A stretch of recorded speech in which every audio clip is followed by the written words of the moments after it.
A very good morning to you, Kenyan citizens. Karibu sana, and this is the current affairs segment, your trusted source for the latest news, insightful discussions, and impactful stories shaping our nation and beyond. And karibuni sana as well.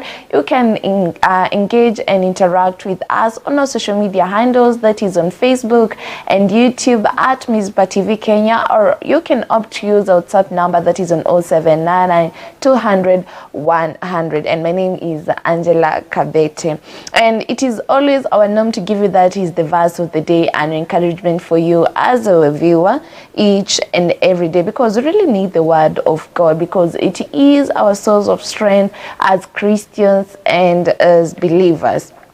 And today's verse comes from, that is Galatians 5:1, and this is what it says: "It is for freedom that Christ has set us free. Stand firm, then do not let yourselves be burdened again by the yoke of slavery." And inaanza kwa kusema it is for freedom that Christ has set us free.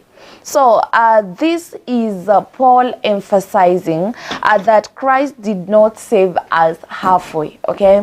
Yesu msalabani alisema yote yamekwisha, and his death and resurrection of Christ has freed us as Christians and as believers, that is me and you included, from that is spiritual slavery, from the burdens, okay, from the pressures, from sin, from guilt, from fear, and all the other things. These isn't just the spiritual slavery. And then still it's bringing that aspect here. Freedom is a gift that you're given by God, not something that we earn. Unaambiwa lipa ndio upate wokovu, chukua hii mafuta ndio upate wokovu. No. But ukiangalia hapa kwa Biblia, Paul is emphasizing that freedom is something, it's a gift that we got from Christ through his death and resurrection, okay? And it continues and says that then do not let yourselves be burdened against the yoke. Inaendelea kwa kusema that stand firm. Hapo kwenye unasema stand firm, ukiangalia vizuri, standing firm, it's a command that you're being given from the word of God, that you may be protected, that you'll not diverge or go back to your old ways after you have received salvation, okay? Because ukiokoka, temptations ni mingi sana. Unapata probably you get the things that you used to do, the habits that you used to do, zinatry kukufuata. But the word of today reminding us that you stand firm, that you not drift back to your old ways. And so that you continue to be righteous, okay? Kwa hivyo inatuambia, nakumbuka pia Biblia inasema you flee away from sin, and that's why we're being told here to stand firm. Alafu tena hapo kwenye inaongelea that is the yoke of slavery. The yoke of slavery, the yoke is something, I was trying to find the meaning of a yoke, and I got, it's a heavy wooden tool placed on animals to control them. So hapo inaongelea that is the yoke of slavery. Now when you bring to a Christian perspective, these are the false teachings. Kwa hivyo you need to watch out, you need to be spiritually alert, so that you can know what is the word of God saying, so that ukisikia mtu anafunza huko mambo ya uongo huko nje, at least you know. And that's why you as a Christian, you urge each and every day, make sure that you read the word of God. It will really save you a lot from these false teachings, you know, living under guilt, tunaambiwa ulipe ndio ukombolewe, living under fear. At least you'll know that the word of God, what the word of God says, and you live according to what God says. And again, you remind yourself each and every day, salvation is a gift that we got from Christ, not something that you earn. And so you need to walk in love, in obedience, and in the fear of the Lord. And that is the verse of the day. Now, let's read about what has been happening. You know, each and every day, the news stories. And it is our responsibility to making sure that you as a Kenyan citizen out there stay updated of what is happening, that is in our country and beyond. But before that, I can't forget to mention that is our sponsors. This show has been proudly brought to you by two sponsors. That is Astacom Limited. They offer that is internet services in Nakuru County. Kwa hivyo, wakazi wa Nakuru County, there is something good for you, something amazing, something that is going to save you a lot of money. Instead of buying data bundles each and every day, 50 bob, 50 bob, 50 bob, you can opt to choose that is Astacom Limited. And the good thing with them, they offer that is internet services at affordable rates, and they offer that is 24/7 customer services with easy mobile payments. For more information, please contact 0743910538. We have a second sponsor, that is Nakuru Homeschooling Solutions. They give your child a world-class education right from the comfort of your home. They offer that is personalized learning tailored to your unique child's needs, which is really interesting. And they offer choice of curricula. You know, you have different curriculums. You have that is the CBC 844. We have the British system. We have the accelerated Christian education system. They offer all these education curriculum, and the good thing they are that is qualified and professional teachers. We professional teachers and experienced educators. You can reach out to them on www.nakuruhomeschooling.com, or you can opt to use their number that is on 0729 602-575.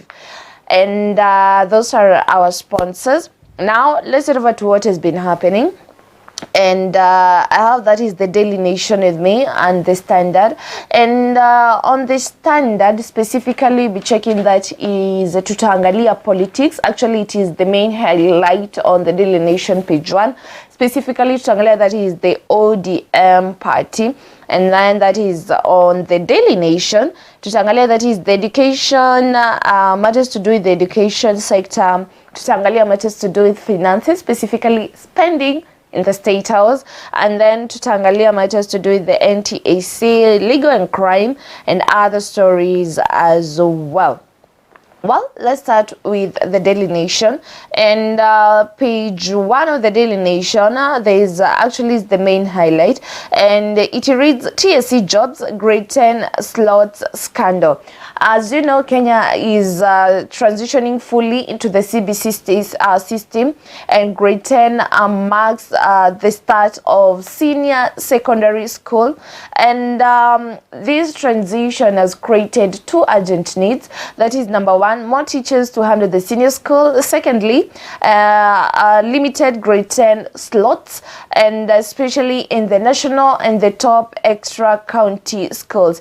And that is the Teacher Service Commission, the TSC, began their recruitment while parents prepared for the placement. And you know, historically, teachers recruitment and school placement in Kenya have been sensitive and prone to corruption allegation. And that's why on the Daily Nation page 1, the main highlight reads, TSC jobs, grade 10 slots scandal. And it reads that a criminal process following complaints of job losses, teachers paid bribes to secure a teacher service commission, but were left clutching fake hiring. Their fake hiring letters on media, and authorities are also grappling with the latest scam amid rising protests that senior school slots are being auctioned to the highest bidder. Okay, and in addition to that, I can see there is a statement that is from Miss Evelyn Mitei, the acting CEO of TSC. And she said that following the allegation of the professional misconduct against the officers of Commission State stationed in Konoin Sub-County, Bomet County, that the Commission has constituted an independent investigation committee to conduct impartial investigation on the matter. And ukiangalia, some officials allegedly issued fake appointment letters. At the same time, that is grade 10 in senior school, grade 10 in senior schools are reportedly being auctioned to the highest bidder according to the statement that you're given, and that's why this has triggered, that is, a criminal investigation, protest from some of the teachers, and public outrage from the parents. And education officials have met principals of the national schools to address these admission chaos. And that story is on page 4 and 5. Yeah, you can see it has covered the whole page. And page 4, it's the same thing that I have just read on the highlights. That is, bribery claims rock TSC as hiring cartels exposed. Well, and we can look up victims sold land, some of them that tried to go by this path, their bribery, so that they can hide the big position in national schools. Some of them sold their lands, some of them took loans for letters that never led to postings as prob stats. But tell me, why you as a Kenyan citizen, we are always complaining about corruption in your country? Sell your land so that you can get this position. Why don't you go in the right way? Okay, even if investigations are done, even if you go and complain out there, still you're the one who took your money and paid. And I hope something will be done, especially because education system is something that is really sensitive. These officials or these people in this office, these doctors who are involved in these scandals, by urging Kenyan citizens or those seeking these positions to pay so that they can acquire this position, they really need to be held accountable, because this is corruption. You know, our president is trying to kill corruption in our country, lakini kuna watu bado wanaendeleza. But I hope something will be done so that when it comes to matters with to do with the employment, isikuwe ile kitu ya nipe nikupe, isikuwe ile you need to pay so that you can get, ama unaambiwa utoe kitu. I hope this as we are heading, you know, we want to become like Singapore. We really need matters to do with the transparency, accountability, discipline. These are some of the petty matters zenye zitatuzuia kutofika or kutokuwa kama Singapore. So I really hope something be done about it, because ukiangalia, that is page 4. It reads that the letters are sold openly. The highest bidder usually gets the job. Well, this is a statement, and there is apparent is trying to narrate a story. He's called John, and that is not his real name because the media didn't want to expose him. But he sold a quarter land of acre to raise 350,000 to buy an appointment letter for his daughter. Well, 350,000 imeenda hivyo, unless something or magic happens, investigations go well, probably he might recover his money. But this is a sad thing. You know, we're complaining that it's January, the economy is really hard, things are expensive. Well, kuna mtu hapa 350,000 imeenda. So probably you can relate with this, or you pia wewe umejaribu ku apply and you're told toka kitu. Please get to share your story with us on 0799200100. I'd be so glad to hear from you as a Kenyan citizen. I can see the same story that is on page 5, and the education PS says ministry officials held a meeting with the principals in a bid to protect the integrity of the placements. Well, they really need to do a lot. And it reads, cash for places, scam hits, that is grade 10 intake. And they have mentioned that is 10,000 shillings. So that is a commitment fee. A parent was asked to pay in Kisumu school. The parent from Nairobi said her son has been placed in a day school in Bungoma. Well, and also pia the other figures mingi sana.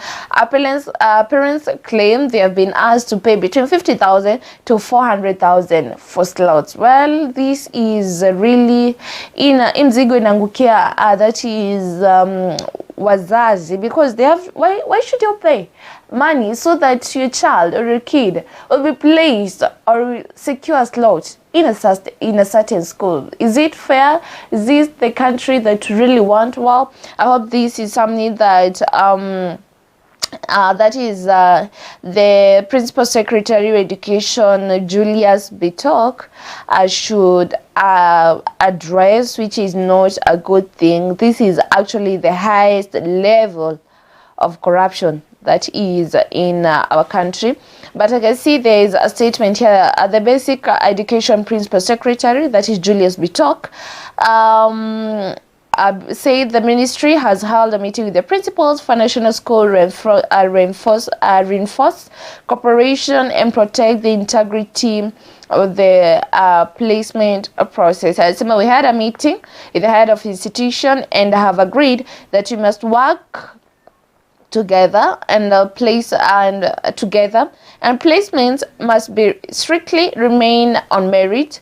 We have reminded schools heads that asking parents for money or engaging in any form of inducements is unacceptable, and anyone found doing so will face actions. Well, those are matters to do with the education sector. I hope more will be done, because this is going to bring a great impact, because ukiangalia when it comes to the teachers, kuna mambo ya they are qualified teachers, but their employment, because they are being exploited financially and emotionally as well. And then when it comes to students, wanafunzi sasa, on how it's affecting them, you find the bright students who are supposed to be in the national schools, they risk missing chances due to corruption. And then it comes to the parents, kutakuwa na loss of trust in the education system. And then it comes to the government, kutakuwa na serious, that is credibility damage on the CBC implementation, and actually it's going to question or raise questions on the strength or the foundation of the CBC transitioning, and it'll later be a long-term effect, because the CBC might be viewed as corrupt, and this scandal will continue to question whether the merit still matters in Kenya and the education system. So let's see what will happen. I'll keep you updating on matters to do with the education system. And then still on the Daily Nation page 1, among the highlights is tutangalia. There is a sad incident here. A couple and 2 children were killed in a car crash, which is really sad. You know, that is back then, actually something that have been there. That is Nakuru-Nairobi highway is known for accidents. I don't know why. I don't know, ni barabara iko na shida, or people choose to be reckless. Some of them drive when they're drunk, some of them overspeeding. Why don't you observe the traffic rules zenye zimewekwa? And you know, the Karai area is known for sharp lanes, heavy traffic, reckless overtaking, and it has raised a lot of concerns on the matters to do with road safety. But to me, that is little actions have been taken or followed. And that's what it's called a tragedy. And it reads that after enjoying December holidays in Gatundu, James Njoroge, his wife Teresia Wanjiru, and their 3 children, Mark Abui, Mikael Kabari, and Claire Werimo, on Sunday set off the journey back to Gilgil. As the family boarded Amatatu, they had hoped for an eventful trip, having previously routinely shuttled between their 2 homes, but this turned out to be a last ride together. Well, an accident happened, but all we can say it's condolences to the family.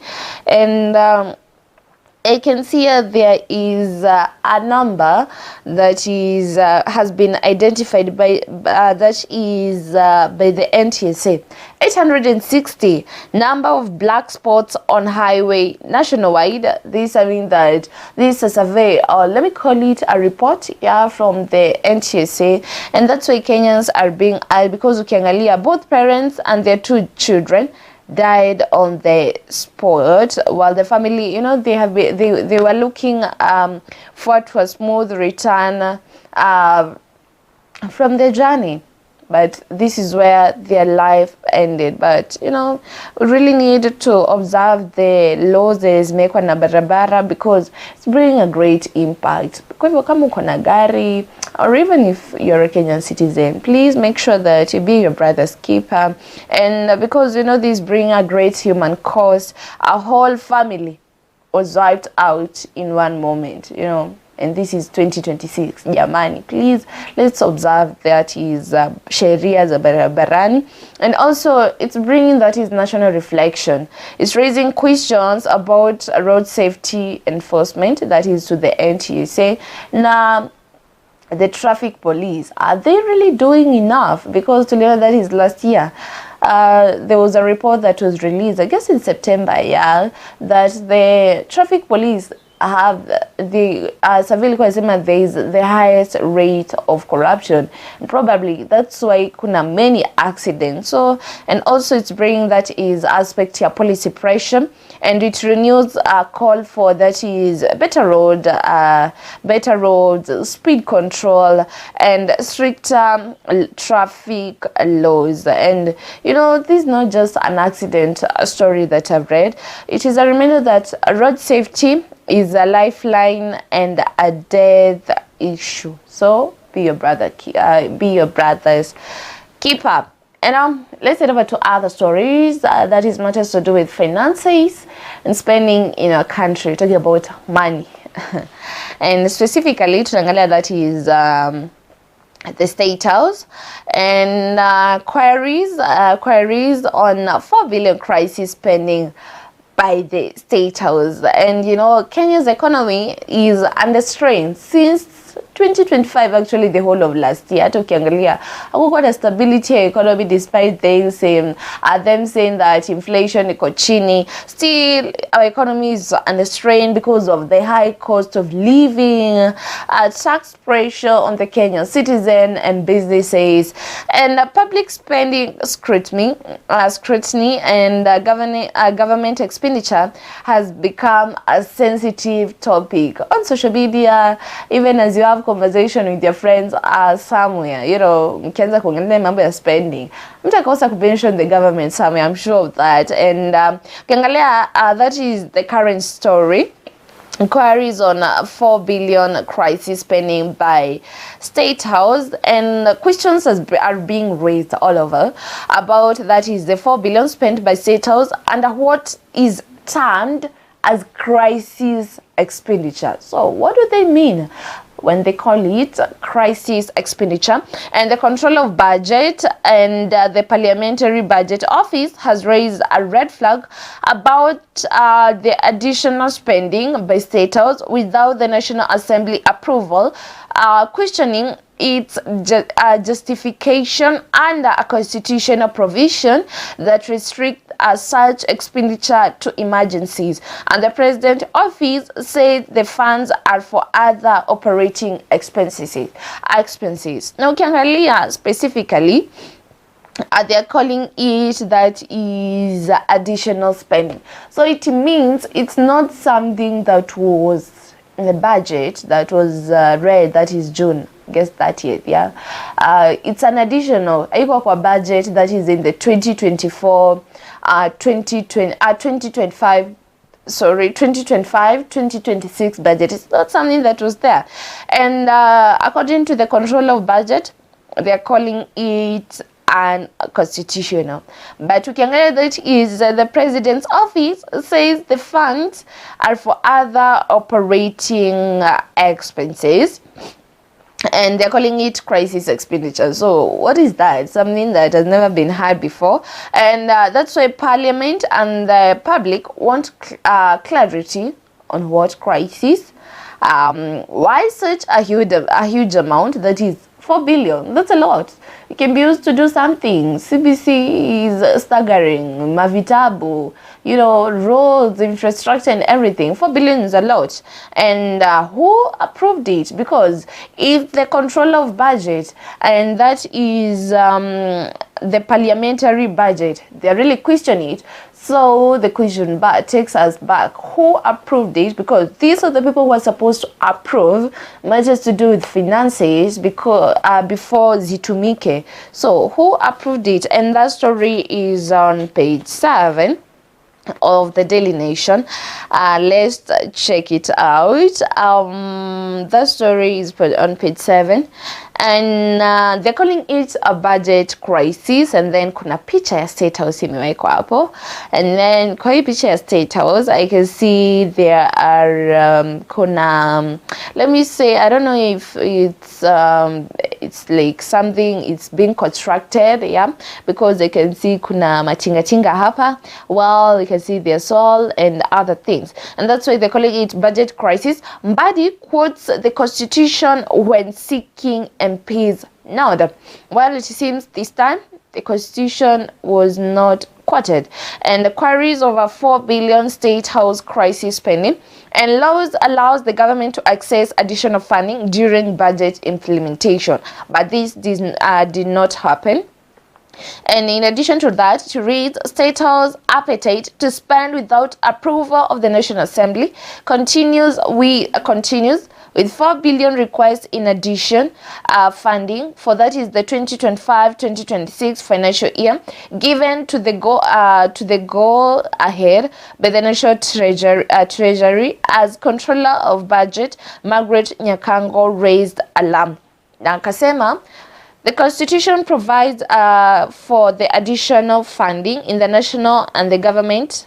National government should be the appropriate sum be deemed not enough to run the length of the fiscal year in emergencies or situations of unavoidable need like droughts, floods, and pandemic.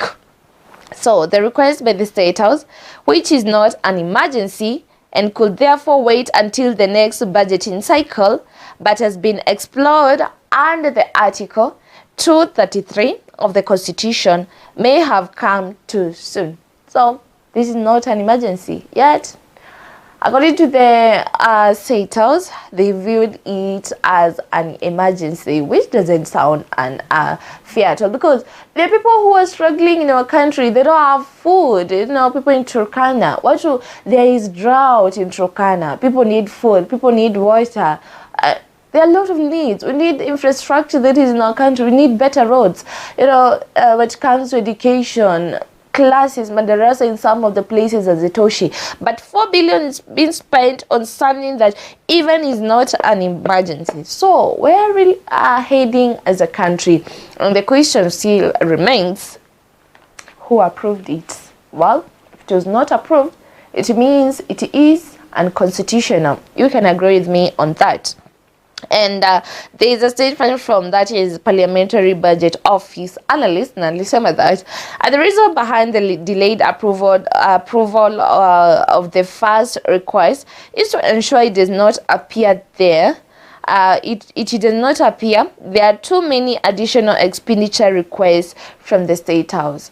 I really don't understand what is happening with the State House, what really needs to be renovated there, because there are a lot of things let's say they're focusing on the wrong things at the wrong time. Probably they can wait for the next year, that is the 2026-2025 budget, because as you have heard, the controller of budget amesema this is not an emergency. The emergency is in floods, drought and pandemic, yet 4 billion was spent. So this brings a great impact on matters to do with the public trust, because if explanations are unclear, who did that, who signed that, who approved that, it means it will erode that is public trust, and it's bring that aspect to do with the matters with accountability, because ukiangalia that is it pushes, that is the parliament, to demand for transparency, yeah, and still in a letter that is political tension, because it feeds into opposition criticism of the government spending priorities. But talking about opposition, I don't know if we still have, that is, opposition in our country to keep the government in check. Probably if they could be doing their job. Well, this money ingekuwa inatumika the way tunaona, because it's really unfair, it's very unfair. 4 billion, it's a lot, but I hope the government will do something about it. Matters to do with transparency and accountability that is in our country. They really need to work on that and making sure that they follow the protocol. Kama ni pesa za shule zinakuwa released, kunakuwa na delay of payments, naambiwa this has to be followed, this has to be done, on key factors, things that affect the common mananchi. Protocol is followed. But what about the big sector? Do protocol apply everywhere? Well, I hope that will be worked on, and let's see what will happen. Because it involves matters to do with state house. Let's see what the president will have to say about that. And also tusikie Mbadi atasema nini. And that is matters to do with spending. And now let's check a little bit of politics, kwa sababu politics haziwezi kosa. Each and every day, politicians, they make sure that there's something new for us. But I told you today, Chitangalia, that is specifically, that is the ODM party that is now on the Standard, page 1. And they're calling it betrayed in death. So, and as they mentioned, they call it betrayed in death.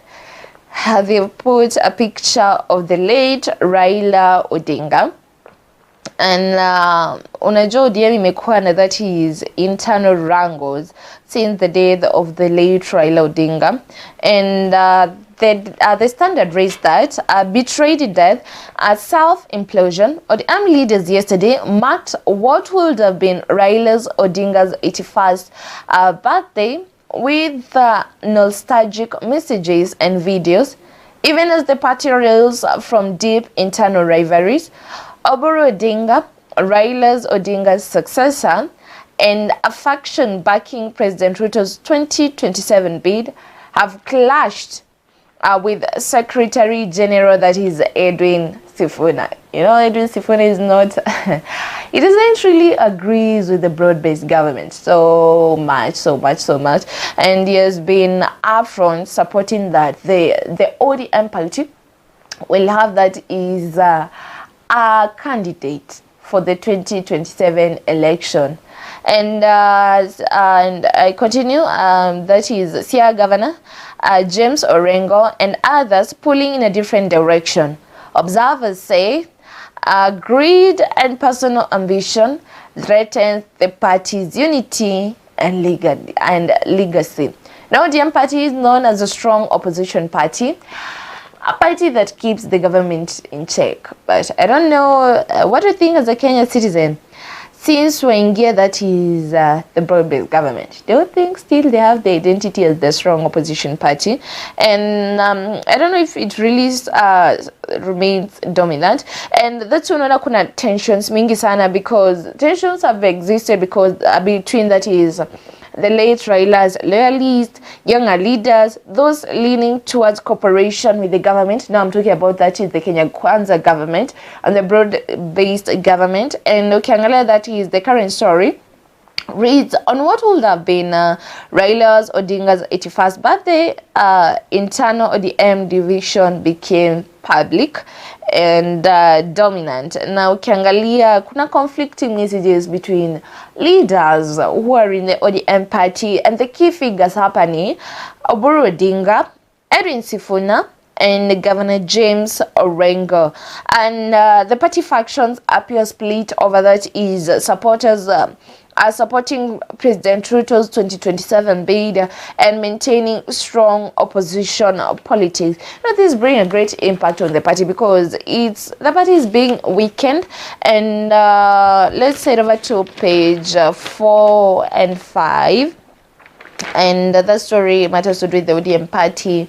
We cover the whole page 4 and 5. And page 4 of the Standard, it reads, Raila dream betrayed. Well, and leaders party as ODM faces implosion. And politicians yesterday held festivities to mark Raila's birthday amid internal squabbles. And while the party was built on blood and sweat, greed and lack of foresight are tearing it down. So talking about trade, are we talking greed? Are we talking about finances? Are you talking about leadership? Because right now it feels everyone's those leaders in the ODM, they all want to be in power. And I don't know, because probably this could affect them when it comes to choosing the person who will be the flag bearer for the ODM party. Who is who? Nani atasimama? Because I don't know if saying right now, tukisema they're confused, if I'll be wrong, but with what is happening, there are divisions that is from different leaders of the ODM party, and some of them yesterday gave out different remarks on the late Raila Odinga. And naona hapa kuna statements mingi from different people in the party. And still page 5 of the Standard, there is a question that is being asked. Are Raila's shoes too big for Oburu? Okay. Is it too big? You as a Kenyan citizen, money yako ni yapi? What do you think? Do you think he's doing what Raila used to do? You know, is he doing enough to make sure that the party is strong, or ameachilia the party? And still, let me repeat, are Raila's shoes too big for Oburu? Leaders seems at sea at the helm. So I really don't know what this means for the ODM party, because it is a 20-year-old party experiencing tension, wrangles, and greed of power among many leaders. And it's you know, the opposition strength that they are known to have as a party is being diluted, because if all the parties, the key figures of this party, they're splitting, well, it means that the party is not going to thrive well as it is supposed to be, because kumekuwa na statements mingi sana from different people of the party. Some of them say, if the government continues to be in the broad-based government, we're going to quit, I'm going to be an independent candidate. These are statements from some of the people in the party. And even tuliona that is Oburu Odinga kisema that is they're going to be part of forming the government. Now he has changed. He said he's going to wear the political outfit or the suit as a presidential candidate for the 2027. Well, they're not really sure. And also we can say, when the late Raila Odinga died, he didn't leave clarity if the party was going to bear or give out a flag bearer for the ODM party, because don't forget, he was still in the government, and he said they're going to support that is our president till 2027. Let's say probably that has led to the wrangles that we're witnessing. Well, I hope that they will get it to a conclusion, because it's going to affect that is the 2027 political alignment and voters' confidence in the opposition leadership, because right now Kenyans are confused. And you know, so it means, I don't know, probably it brings that aspect here. Even icons do not escape the political betrayal, especially when power and succession are involved. Well, that is what we had to check out today on matters to do with politics, tumeangalia education, tumeangalia matters to do with the traffic and other stories as well. But I can't forget to mention our sponsors, that is Asacom Limited. They offer that is internet services in Nakuru County, and the good thing, they offer that is super speed internet services at affordable rate, and they offer that is 24/7 customer service and easy mobile payment. For more information, please contact 07 910 538. Also, we have a second sponsor, that is Nakuru Homeschooling. They give your child a world-class education right from the comfort of your home. The good thing, they offer that is personalized learning tailored to your child's unique needs and pace, and they offer the choice of curriculum, that is CBC 844 British system, and accelerated Christian education, and we have that is qualified professional and experienced teachers. You can enroll your child today on www.nakuruhomeschooling.com, or you can opt to use that is 0729 602 575. Well, thank you so much for tuning in for today's show. I'm Angela Kabete, always here every morning to making sure that you as a Kenyan citizen out there is stay updated of what is happening, that is in our country and beyond. Till next time, God bless you abundantly. Bye bye.